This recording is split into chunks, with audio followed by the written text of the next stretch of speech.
the pain.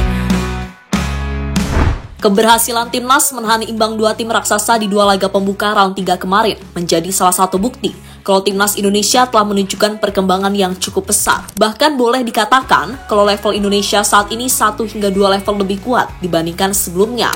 Nah, hal itu sendiri tak terlepas dari keberadaan pemain keturunan yang punya kualitas di atas rata-rata. Bahkan saking banyaknya dan kemungkinan akan terus bertambah, membuat negara-negara lain khususnya di kawasan ASEAN pun iri. Hal yang wajar, karena bagi mereka dengan kedalaman skuad yang benar-benar rasa Eropa, Indonesia kini bisa dibilang layak untuk naik satu level ke tingkat yang lebih tinggi. Through the fire, through the storm, our bond can never be torn. Heartbeats echo in the breeze. Garuda, fly with me, please. Garuda belongs to me. Soaring wild and feeling free. In the night and in the day. Together we Tak bisa dipungkiri, keberadaan pemain keturunan mampu mengangkat level permainan timnas. Tanpa mengucilkan pemain dari Liga 1, secara pemahaman taktik dan visi bermain, para pemain yang dibesarkan dengan kultur sepak bola Eropa yang maju nyatanya bisa bermain dengan sangat rapi. Hal itu terlihat dari kematangan cara mereka bermain di atas lapangan, dan hal itu bisa kita lihat dalam 2 match di round 3 kemarin. Pemain-pemain yang memiliki pengalaman bermain di Liga top Eropa, seperti Kelvin Verdong, Tom Haye, Nathan Choon hingga Jay Itzes, benar-benar menunjukkan kelasnya di atas lapangan, bahkan berkat penampilan ciamik dari para pemain di atas. Timnas Indonesia berhasil menjadi sorotan banyak pihak, termasuk negara-negara ASEAN. Apalagi Indonesia berhasil menahan 2 tim langganan Piala Dunia, macam Australia dan Arab Saudi. Sebuah hal yang jelas membuktikan kalau level timnas kita saat ini 1 hingga 2 level lebih kuat dari sebelumnya.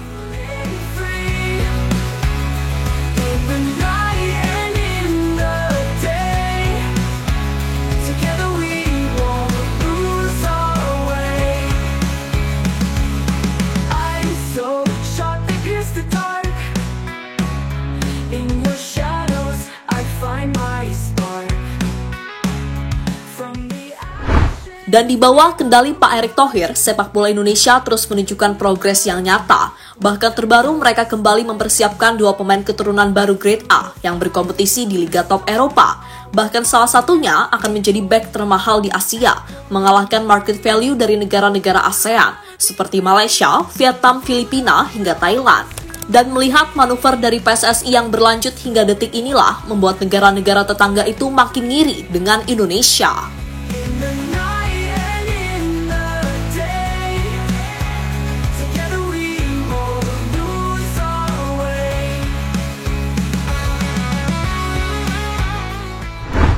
Filipina ingin tiru cara PSSI cari pemain potensial.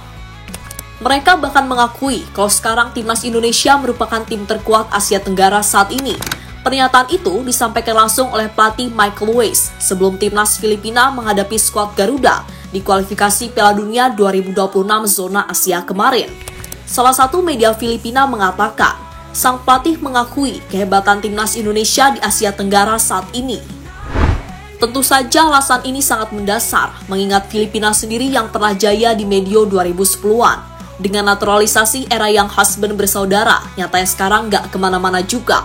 Bahkan banyak dari pemain mereka yang cuma mentok main di Liga Indonesia. Itulah mengapa Filipina benar-benar merasa iri sekaligus kagum dengan cara PSSI mencari pemain berdarah Indonesia yang benar-benar punya kualitas serta potensial.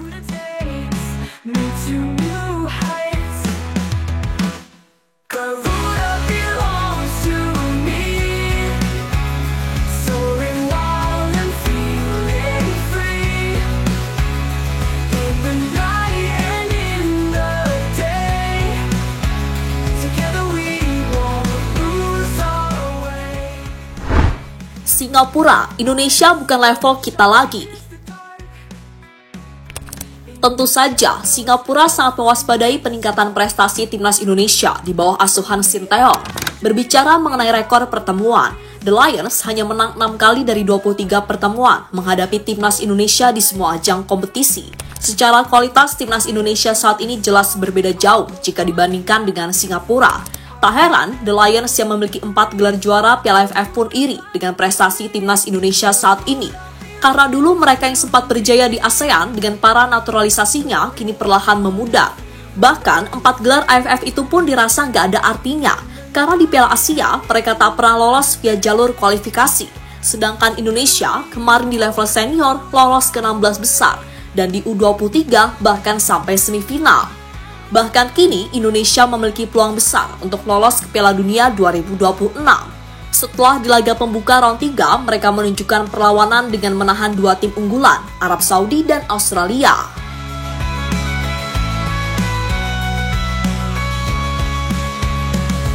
Garuda belongs to me.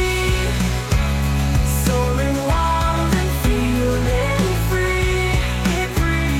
In the night and in the day. Together we won't. Malaysia selalu julitin Indonesia. Selanjutnya ada Malaysia. Ya, para pengamat di sana benar-benar merasa kagum dengan kemajuan pesat Indonesia. Bahkan lucunya, saking malesnya melihat timnas Malaysia main, publik di sana malah lebih enjoy nonton timnas Indonesia.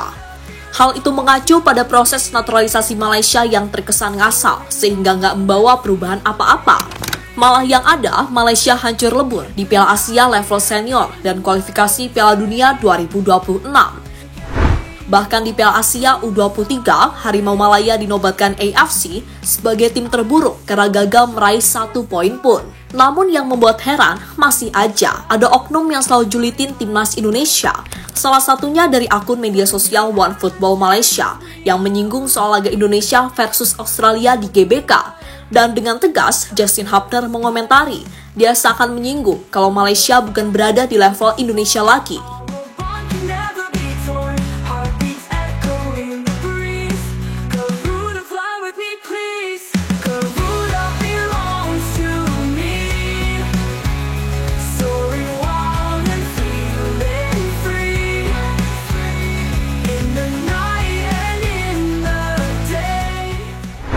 Thailand singgung Indonesia nggak pernah juara AFF. Yang terakhir ada Thailand. Ya, kita tentu masih ingat gimana mereka sampai protes, minta kepada pihak AFF untuk mengeluarkan Indonesia dari ASEAN. Hal itu karena Indonesia kini dinilai terlalu kuat untuk menjadi kompetitor di ASEAN. Gak cuma itu, Thailand sendiri juga kabarnya merasa iri dengan mudahnya PSSI mencari pemain keturunan, plus gak bayar pula. Sedangkan mereka mau cari satu aja susahnya minta ampun. Ya wajar sih Thailand sekarang gitu, sebab dengan bertambahnya kekuatan Indonesia, praktis peta kekuatan pun juga ikutan berubah. Dan Thailand yang dulu selalu bangga menjadi tim terkuat di ASEAN, kini benar-benar merasa terancam dengan evolusi yang terjadi dengan Indonesia. Bahkan saat melihat Indonesia tampil cukup mengesankan di round 3 kemarin, Madam Pang langsung menyinggung timnas Indonesia yang tak pernah menang saat menghadapi Thailand di Piala AFF dan mereka juga nggak pernah juara 1 kali pun. Namun kini level Indonesia bukan lagi Piala AFF yang tak ada di kalender FIFA, melainkan langsung mengamankan 1 tiket ke Piala Dunia 2026. Apalagi pada minggu depan, Indonesia akan diperkuat 2 pemain baru Grade A yang bermain di kasta tertinggi Liga Belanda. Jelas kekuatan Indonesia bakal makin oke untuk menghadapi tim-tim kuat di grup C round 3 bulan depan.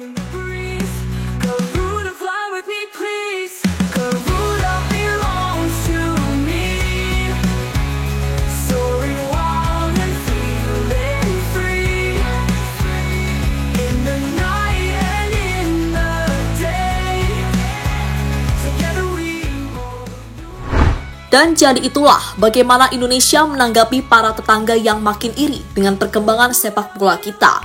Dan Justin Hubner sangat tegas, dia mulai berani meladeni para haters dari negara tetangga. Karena ya bagaimana lagi, kita satu-satunya wakil ASEAN yang bermain di round 3 harusnya disupport, bukan malah dijulitin, kan gitu.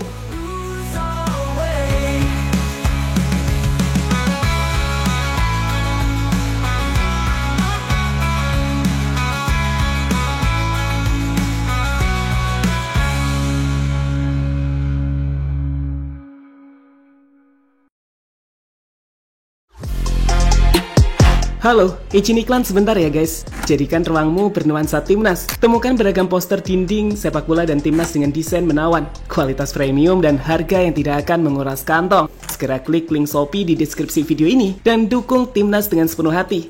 Mulai dari dinding rumahmu.